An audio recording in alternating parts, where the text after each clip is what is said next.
Hey, salut tout le monde, j'espère que vous allez bien. Aujourd'hui, on se retrouve pour une vidéo non pas d'ouverture, non pas d'unboxing, non pas de réception de cartes Pokémon, mais une vidéo tuto car je vais vous donner mes conseils pour bien commencer une collection de cartes Pokémon en 2021. Comme vous le savez, ces derniers temps, il y a une énorme hype autour des cartes Pokémon et beaucoup de gens reprennent la collection là où ils l'avaient arrêtée.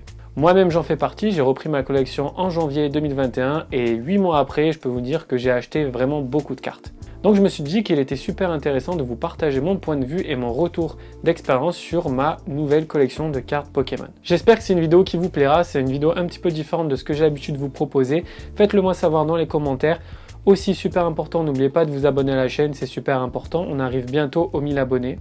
Et puis sans plus attendre, on va passer au vif du sujet, c'est parti. Donc du coup, pour bien débuter une collection de cartes Pokémon, il y a plusieurs étapes. La première étape et la plus importante, ça va être de vous poser et de réfléchir à ce que vous souhaitez collectionner en vous fixant des objectifs précis. Posez-vous la question suivante. Est-ce que vous préférez les cartes françaises? Est-ce que vous préférez les cartes japonaises ou bien les cartes anglaises? Une fois que vous avez déterminé la langue des cartes Pokémon que vous souhaitez collectionner, est-ce que vous êtes plutôt sur le récent ou est-ce que vous préférez le vintage? Si vous êtes intéressé par l'ancien, que je peux comprendre parce que je le suis aussi, je vous conseille de vous poser 10 minutes sur Pokécardex et de bien regarder les extensions Wizard. Ce qui est bien avec le Wizard, c'est qu'il n'y a pas beaucoup de cartes par extension. Je pense notamment à Neo Discovery qui comprend que 75 cartes et donc du coup c'est une extension que j'ai décidé de commencer parce que je me suis dit que ça allait être simple de la terminer. Simple est un bien grand mot car je peux vous dire que c'est assez compliqué de trouver des cartes en bon état et surtout à des prix abordables. Si vous êtes intéressé par le scellé ancien, donc que ce soit du Wizard, du Block Ace ou même du Diamant et Perle, bah écoutez, bonne chance, parce que c'est vraiment chaud de trouver des items scellés anciens abordables. Je vous explique, en 2021, vous souhaitez acheter un booster set de base édition 1 scellé dans un blister, il faudra sortir minimum 1500 €. Donc si vous souhaitez débuter votre collection de cartes Pokémon en 2021 avec du scellé ancien, franchement je ne vous conseille pas. Parce que vous allez vraiment vous décourager, à moins que vous soyez Crésus et que vous ayez un max de budget. Franchement, je ne vous conseille pas de partir par ça parce que vraiment, vous allez galérer. Par contre, si vous souhaitez commencer une série récente, comme par exemple EB6, EB7, donc EB7 c'est Évolution Céleste, ça va sortir dans pas très longtemps, du coup, ce que je vous conseille, c'est d'acheter directement des displays. Pourquoi des displays? Parce que en fait, ça coûte pas très cher. Alors, ça coûte pas très cher si vous arrivez à les avoir au prix magasin, qui est le prix juste, c'est-à-dire entre 160 et 180 €, vous allez avoir 36 boosters pour 180 €, ce qui fait à peu près 5 € le booster. Et c'est donc le meilleur rapport qualité-prix. Par exemple, si vous achetez des boosters en loose, vous en achetez 36, ça sera un peu plus cher que 170 €. Je crois que le booster à l'unité aujourd'hui, c'est, 7 € à peu près. Donc vous faites le calcul, 7 fois 36, ça fait presque 220, 230 €. Surtout, ce qui est bien avec le display, c'est que vous avez un quota de cartes à l'intérieur, notamment des cartes ultra rares. Alors je ne sais pas si ça existe encore, mais normalement, il y a des quotas sur les anciennes extensions. Donc je pense notamment B4, B5, tout ça, il y avait des displays dans lesquels vous avez par exemple 7 ou 8 ultra garantis. Donc c'est super intéressant puisqu'en achetant un display, vous allez compléter les communes, les peu communes, les rares, les holos, les reverse, mais vous allez aussi avoir un quota d'ultra rares. Bon, je vous l'accorde, c'est extrêmement compliqué de trouver des displays à l'heure actuelle. Il y a rupture de stock partout, mais ce que je peux vous conseiller, c'est de passer par les petites boutiques indépendantes de votre ville et leur demander des précommandes auprès d'Asmodée. Donc Asmodée est le fournisseur officiel de Pokémon, que ce soit en France ou en Europe, il me semble. Et du coup, certains magasins peuvent précommander directement chez Asmodée. Si vous n'avez pas de petite boutique dans votre ville, ce que je vous conseille, c'est d'aller sur des sites internet qui font des précommandes ou bien des sites internet qui publient l'article en vente le jour de la sortie. Il y a pas mal de sites qui sont extrêmement legit, je pense notamment à Card Hunter et Jello Store. Par contre, petit conseil, maniez-vous les gars, mettez-vous à l'avance sur le site parce que ça part très vite. Des fois, il y a tellement de monde sur le site que le site internet bug tout simplement. Donc allez-y au moins 1 heure à l'avance et appuyez sur F5 toutes les 5 minutes. Ensuite, l'étape numéro 2 qui est très importante, ça va être de vous fixer un budget. Pourquoi vous fixer un budget? Bien tout simplement parce que Pokémon c'est un hobby, c'est une passion. Ce n'est pas votre vie les gars. Donc évitez de mettre tout votre salaire directement dans les cartes Pokémon. Vous allez vous en mordre les doigts, il y a des choses qui sont beaucoup plus importantes dans la vie. Payer les factures, les petits week-ends, faire plaisir à sa copine, tout ça, c'est super important.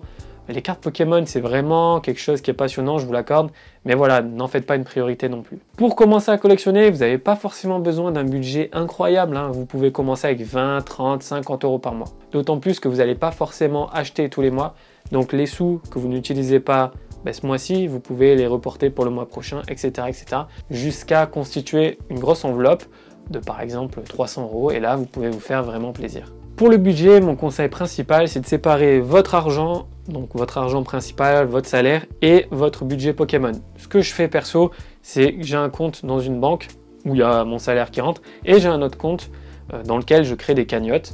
Et dans ces cagnottes-là, je mets la cagnotte Pokémon. Et tous les mois, je mets un peu des sous, les sous de mes ventes, etc. Je les mets dans ce compte-là. Et comme ça, j'ai un budget Pokémon que je peux réinvestir dans les cartes. Bon, maintenant, on passe à l'étape numéro 3 qui va être tout simplement acheter, les gars. Vous avez déterminé ce que vous souhaitez collectionner, la langue dans laquelle vous souhaitez collectionner, les extensions que vous souhaitez collectionner et surtout vous avez fixé un budget, donc il ne reste plus qu'à acheter, les gars. Si vous avez décidé de vous focaliser sur l'ancien, je vous conseille vraiment d'aller dans les groupes Facebook. Pourquoi? Parce qu'il y a énormément de collectionneurs qui font des vides armoires, je dirais, qui revendent toutes leurs anciennes cartes qui ne collectionnent plus. Et du coup, c'est super important d'aller sur les groupes car vous trouvez de très bonnes affaires souvent. Par exemple, j'ai acheté un lot de 45 cartes Neo Discovery pour seulement 70 euros, sachant qu'à l'intérieur, il y avait de l'édition 1, il y avait quelques holos. Donc voilà, vous pouvez faire de très bonnes affaires. Pour les groupes Facebook, je vous conseille Blablacar Pokémon, qui est extrêmement cool. Je pense que nous sommes environ 5000 membres. Les administrateurs sont des personnes sérieuses, donc toutes les publications sont vérifiées. Donc c'est vraiment intéressant d'aller sur ce type de groupe parce que vous allez trouver forcément des bonnes affaires. Ensuite, vous allez trouver aussi des pépites dans les brocantes. Mais attention les gars, attention, faites pas comme moi, n'y allez pas à 8h30, 9h, voire 9h30, ça sert à rien. Avec la hype, les gens vont sur les brocantes à 5h30 du matin. Donc allez-y tôt. Franchement, je sais que ça fait chier, c'est souvent le week-end, mais allez-y tôt. Vous faites un petit parcours, vous mettez dans votre tête 2-3 brocantes qui sont à proximité et vous allez les faire rapidement. Vous y allez, vous allez voir les stands, bim, bim, vous regardez rapidement. Et souvent, vous allez faire de très bonnes affaires. Il y a des personnes qui font des vidéos sur YouTube et qui ont des réceptions incroyables, enfin des achats incroyables en brocante. Je pense notamment à Aurelcard Passion qui fait des vidéos, les gars. Vous allez péter un câble. Et il récupère des trucs en brocante, c'est incroyable. Et vous avez aussi des anciens YouTubeurs, je n'ai pas forcément leur nom en tête, mais qui ont fait des brocantes avec des cartes incroyables. Vous avez aussi Zoromat Pokéworld qui a récemment chopé en brocante des duo packs Appel des légendes. Donc je peux vous dire que ça coûte très cher. Aujourd'hui, un booster Appel des légendes en loose, c'est 120 euros minimum. Là, ils étaient sous blister. Donc je peux vous dire qu'il a fait des affaires incroyables. Donc voilà, ne sous-estimez pas le potentiel des brocantes et allez-y au moins 2 fois par mois. Enfin, pour terminer cette partie-là, je vous conseille d'aller sur les sites de vente entre particuliers. Je pense notamment à eBay. Souvent, il y a des vendeurs qui mettent des lots de cartes Pokémon, que ce soit des communes, Pokémon ou même des rares d'anciennes extensions. Et c'est super intéressant de regarder justement ce type d'annonce parce que vous allez trouver des pépites. En plus, si vous êtes assez malin, comme moi, ce que je vous conseille de faire, je rigole bien sûr, ce que je vous conseille de faire, c'est de mettre des alertes sur eBay et surtout de taper les bons mots-clés dans votre barre de recherche. Moi, ce que je fais souvent, c'est que je tape carte Pokémon, Wizard ou alors classeur cartes Pokémon, boîte de cartes Pokémon ou alors tout simplement carte Pokémon Neo Destiny, carte Pokémon Neo Discovery, tout ça. Je lance la recherche, je filtre au niveau des enchères et là, ben voilà, vous pouvez tomber sur de très bonnes affaires. L'étape numéro 4, ça va être de protéger et ranger vos cartes Pokémon. Pourquoi je vous dis ça? Ben parce que vous allez accumuler des centaines de cartes si vous reprenez la collection comme moi. Donc c'est super important de bien les protéger et pour ce faire, je vous conseille plusieurs techniques. La première, c'est de mettre vos cartes préférées sous sleeve. Les sleeves sont les petites pochettes plastiques que vous voyez souvent dans les vidéos de mes amis youtubeurs. Moi, je vous conseille les Perfect Fit. Donc, ce sont des sleeves qui vraiment épousent la forme de la carte. Donc, c'est super cool parce que vous allez avoir une super sensation au toucher et ça protège bien vos cartes. Ensuite, ce que je fais aussi, c'est que mes cartes préférées, les cartes coup de cœur et les cartes que je tire moi-même de booster, je les mets directement sous sleeve comme je vous l'ai dit, mais je les mets aussi sous top loader. Top loader, c'est un boîtier en plastique qui vous permet encore mieux de protéger vos cartes tout simplement. Et pour les plus chauds d'entre nous, je vous conseille d'acheter des team bags. Ce sont des protèges plastique qui protège le top loader. Ce top loader protège le sleeve et la sleeve protège la carte. Là, vous êtes vraiment très chaud, les gars. Il n'y arrivera absolument rien à vos cartes. Faites-moi confiance.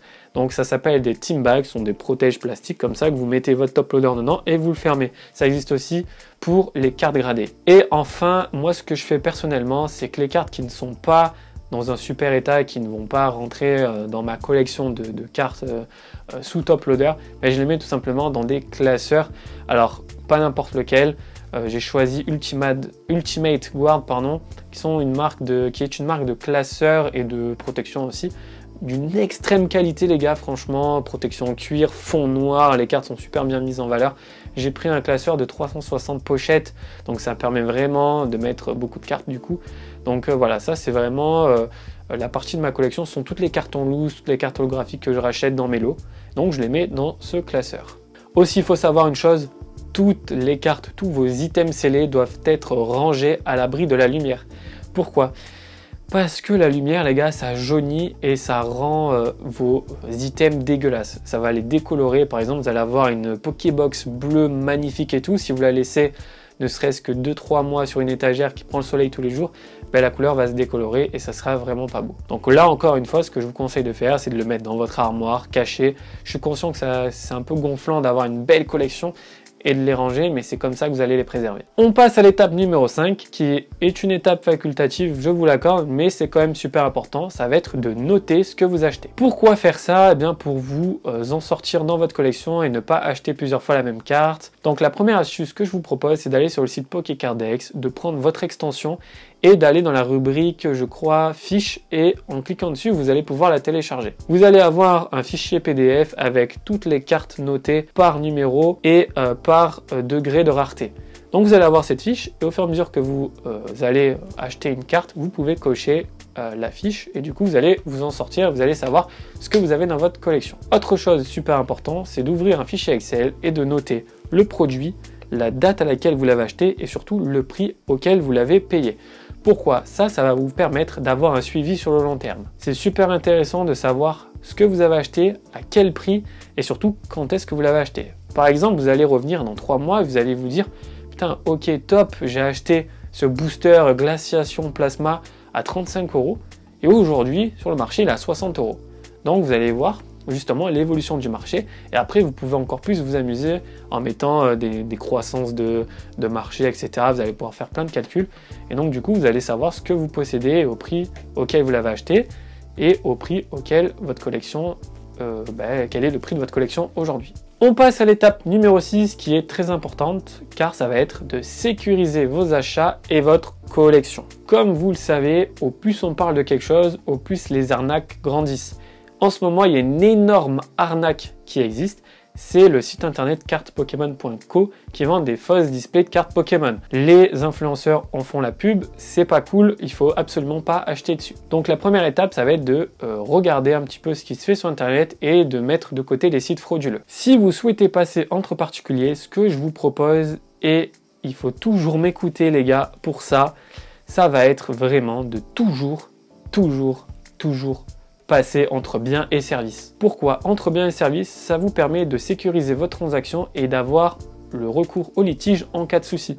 Si vous passez entre proches, c'est comme si vous donnez de l'argent à votre famille et donc du coup, il n'y a absolument aucun recours pour vous faire rembourser. Ensuite, si vous achetez sur eBay ou sur Vinted, pas de panique. Franchement, ce sont des sites sécurisés, il n'y a aucun souci à avoir. Sur le Bon Coin, je vous conseille de privilégier la remise en main propre ou sinon, comme je vous ai dit juste avant, passer par PayPal entre biens et services. Ensuite, si votre collection prend énormément de valeur avec le temps, si vous avez accumulé des items extrêmement rares, des displays, des boosters, des tripacks, etc. qui prennent de la valeur, ne gardez pas ça chez vous les gars. Franchement, c'est vraiment pas raisonnable d'avoir 200 000 € d'items à la maison. Tous les plus grands collectionneurs en France, en Europe, partout dans le monde, ont des coffres à la banque, ont des box qui sont loués dans lesquels ils stockent leurs produits. Vous imaginez bien qu'avoir une collection de cartes Pokémon qui avoisine les millions d'euros pour certaines personnes, et je dis pas ça pour créer de la hype ou quoi, il y a vraiment des personnes qui ont des millions d'euros d'items Pokémon. Tout ce qu'il y a là, toutes ces personnes-là mettre ça à la banque, les gars. Vous pouvez pas garder ça chez vous. Imaginez en cas de cambriolage ou quoi, vous êtes dans la merde. Donc quand vous avez une belle collection comme ça, mettez à la banque ou dans des box. Enfin, on va terminer cette vidéo par des idées de collection de cartes Pokémon originales. Donc c'est un sujet que je trouve assez cool, donc je vais vous présenter moi ce que j'estime être de bonnes collections à commencer, enfin surtout si vous êtes novice. Donc la première des collections, ça va être de collectionner le full set, une extension. Donc là, voilà, vous choisissez par affinité l'extension que vous aimez le plus et vous essayez de collectionner toutes les cartes Pokémon dans l'ordre. La deuxième idée de collection, ça va être de se créer un Pokédex et de prendre par exemple les 150 premiers Pokémon, les 250 premiers Pokémon et essayer d'avoir une carte Pokémon de chaque Pokémon en question. Par exemple, une carte Dracofeu, une carte Pikachu, peu importe des extensions. Voilà, vous mélangez le tout et dans votre classeur, vous allez avoir voilà, une carte de chaque Pokémon. Ça peut être super intéressant de faire ça. La troisième idée de collection, ça va être de collectionner toutes les cartes d'un Pokémon en particulier. Donc là, je vous arrête tout de suite. Si vous commencez par Dracofeu, ça va être très compliqué, ça va coûter très cher. Il y a des cartes qui coûtent extrêmement cher. Dracofeu brillant, le Dracofeu cristal, Dracofeu obscur, etc. Ce sont des cartes qui coûtent extrêmement cher. Dracofeu set de base. Donc voilà, essayez de choisir un Pokémon qui n'est pas encore trop hype pour le moment. La quatrième idée de collection, ça va être tout simplement de collectionner toutes les cartes rares, toutes les cartes holo, toutes les cartes ultra rares d'une extension par exemple. Ça va vous permettre d'économiser les frais parce que mine de rien les communes, communes, tout ça, ça coûte cher. Donc si vous souhaitez collectionner seulement les cartes coup de cœur, c'est ce que je vous conseille de faire parce que moi c'est ce que je préfère. Ensuite vous avez aussi une idée de collection, ça va être de collectionner toutes les cartes d'un illustrateur. Si vous aimez plutôt le scellé, vous pouvez aussi collectionner un booster des extensions que vous désirez. Je vous arrête tout de suite, si vous commencez par le Wizard, mauvaise idée les gars, ça va vous coûter une blinde comme je l'ai expliqué en début de vidéo, un booster set de base ça vaut plus de 1000 balles donc à moins que vous ayez un budget incroyable, mais je vous conseille de plutôt partir vers les extensions qui sont encore récentes. Vous avez aussi, par exemple, vous avez XY qui est pas trop mal, qui commence à côté, vous avez aussi du noir et blanc. Enfin, pour terminer, si vous décidez de collectionner le récent, il y a un truc que j'aime beaucoup dans les nouvelles extensions, ce sont les ETB, les Elite Trainer Box ou les coffrets dresseurs d'élite tout simplement. Je trouve que ces items sont tout simplement magnifiques, ils sont très stylés, les designs sont très beaux et surtout, mis bout à bout, tous ensemble, tous à côté, ça ressort très bien. Certaines personnes se créent des murs de ETB et je trouve ça vraiment stylé. Donc c'est vraiment un item qui est très intéressant et surtout, si vous décidez aussi d'acheter pour investir, sachez que les ETB pour les séries récentes, ce sont vraiment des items qui vont prendre de la valeur. Voilà les gars, cette vidéo est terminée, j'espère que vous avez apprécié. C'est une vidéo qui est un petit peu longue, je vous l'accorde, mais je voulais vraiment la faire pour planter les bases. Si vous décidez de commencer votre collection de cartes Pokémon, il y a vraiment beaucoup de choses à savoir. Et voilà, je me suis dit que ça allait être intéressant de faire une vidéo avec toutes les étapes pour collectionner. Comme je vous l'ai dit en début de vidéo, ce sont des astuces personnelles, donc si vous avez d'autres astuces, d'autres étapes à rajouter, n'hésitez pas à le faire dans les commentaires. J'espère avoir pu vous aider, avoir pu éclairer votre chemin de nouveaux dresseurs Pokémon. J'espère aussi que cette vidéo vous a plu. N'hésitez pas à vous abonner à la chaîne, c'est super important, on est bientôt aux 1000 abonnés. N'hésitez pas aussi à lâcher un petit pouce bleu, ça me permet de mieux référencer mes vidéos sur YouTube. Et puis moi je vous dis à très bientôt pour une nouvelle vidéo. Allez, ciao l'équipe!